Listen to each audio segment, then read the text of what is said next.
These are the meditations of Kantes. On today's meditation, peace be still and know you are God. Peace be still and know you are God. Let's repeat that one last time. Peace be still and know you are God. Now, there is no rest for the wicked. There truly is no rest for the wicked. And once you begin to understand all this narcissism stuff, you understand and you've observed. These lessons are, that's why we thank the Most High for how the Most High does these things. Because were it not for the experiences that you've experienced, you would not be able to back these lessons with truth. You see, the lessons are like dollar bills. The experiences are like gold bars. Once they are mixed together, you get a good currency. You get a good lesson.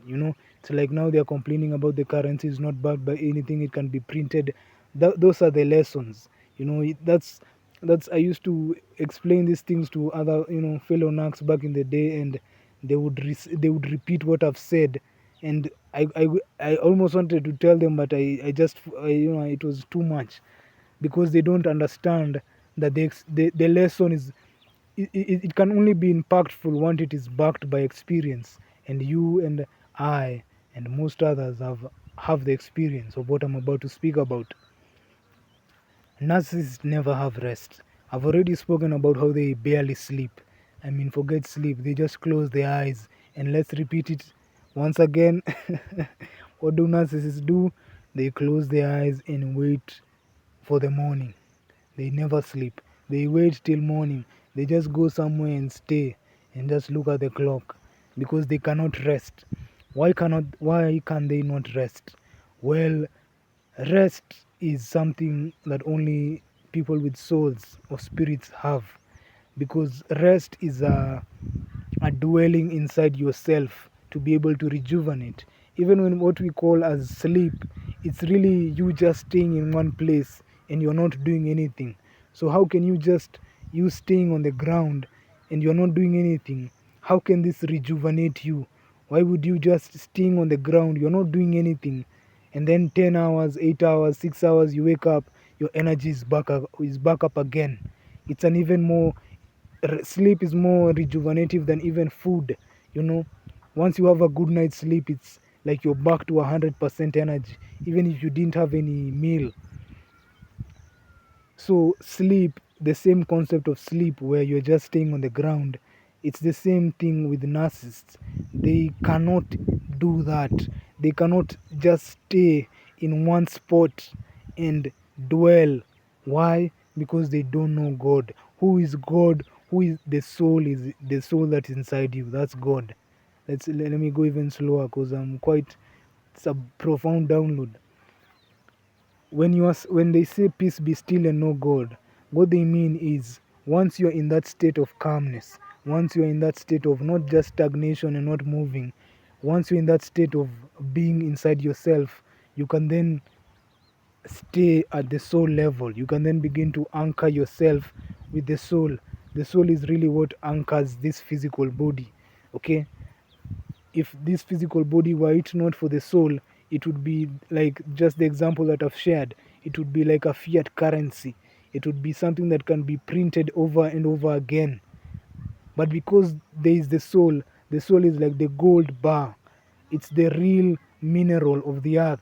So the soul inside your vessel backs and anchors your vessel, this physical experience, this physical being, so that it cannot be swayed by anything. Because the soul is like, imagine a ship that has, what do they call, is it an ankle, or what is it called, that is it an anchor that the ship throws into the sea, and it goes and it digs inside the ground of the sea, and then it anchors the ship, so that the ship is not, it's not, taken into the sea. That's what the soul does. The soul anchors your vessel, so that you're able to maintain your position. You're able to be inside yourself. The narc abandon their souls, as we've mentioned, as you know. And when they abandon their soul, what this means, like a ship without that ankle, I think it's an ankle, or I think it's the ankle or anchor. Without that anchor, they are now being moved by everything around them. Okay, so they are always constantly, whatever the ether is, that's what the ether, that's what they are. If it's sunny, they are sunny. If it's rainy, they are rainy. They are now moved by the outside, by the external. Just like imagine a bottle. Imagine a bottle that's filled with water and a bottle that doesn't have water. On a windy day, which bottle is falling down? The bottle without water, because it has nothing inside of it to anchor it and to allow it to be able to withstand the the conditions outside the bottle. Just like the empty bottle, they are constantly swayed by the wind. And this wind is not just the physical wind, it is the spiritual wind. It is in the spiritual realm. Even you as an empath, every constantly, even if you have a soul, there'll be times where you're just chilling and you start feeling like some external influence is trying to, you know, in you know make you feel the way you don't want to feel. It's trying to imprint a certain foreign emotion. It could even be a positive emotion. It could be, let's say, for example, you've seen your favorite team score. It could be maybe there's some tough challenges in your life. It could be, maybe you went and you expected something to happen and it didn't. All these external things, which I call the external strong winds, they you also feel them as an empath. But what happens, because you have a soul, you are able to be anchored into yourself, and then the wind just passes and it moves and you move along with your life. For the Nak, it's not the same. They are so fragile, they are so vulnerable to the external conditions on every level. The mental realm, they are very vulnerable to negative mental philosophies. They are very vulnerable to negative emotional philosophies.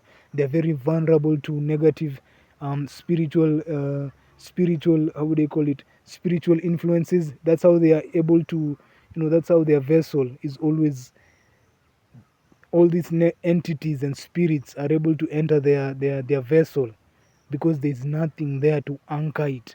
So when these negative spirits, when these negative conditions come to my vessel, come to your vessel as an empath, they find something. It's like they find there's an owner already in that house. Okay, so the spirits come and they knock and they're like, hey, they find a big dog right there looking at them like this. Right? But when the spirits go to the narcissist's house, when they go to their spirit, they find there's no one. In fact, they found the door is wide open. They find another spirit, negative spirit, living. No, this incoming spirit and that outgoing spirit, they are now talking. They can even fight for that vessel, to the degree that this vessel is connected to an empath. They can even begin fighting. That's how, because they don't exist. It's just a body moving around. So they will never be able to rest. There's no rest for the wicked. There is no rest for the wicked, and this is so true. If you as you as an empath, an awakened empath, you've seen these people. They never rest. They can't just chill. They don't know what chilling is. Just sit and feel the sun. What is that? They don't understand such a concept. You see, they are very, very connected to the external. The external is really what determines who they are. Okay, so I'm so grateful to be an awakened empath, to be an empath. The more I learn these things, the more blessed I know, and I feel. Even before I was awakened, I'm like, man, I was blessed, just blessed. And that's what you feel. I know as an empath, that's exactly what you feel. You're blessed to be able to have something inside this vessel. This vessel may change the same way you change clothes, but the inside, just like this, just like I might change this, but I won't change. But who I am, my face, my body will not change. That's the same thing with the soul. The soul is similarly like that. This form that you exist now, it may change from lifetime to lifetime, but your soul is the most important thing. And that's why they say, peace be still and know that you are God. Know that what you inhabit, what you have inside of you, that the Nak doesn't have, is a soul. And this is what allows you to be at peace, to be anchored in yourself, so that you can be able to withstand the external conditions of life, of the spiritual realm, of whatever, you'll always be inside yourself. So blessings to you all empaths. I hope you enjoyed the video. Like, share, subscribe, and you're blessed. Adios.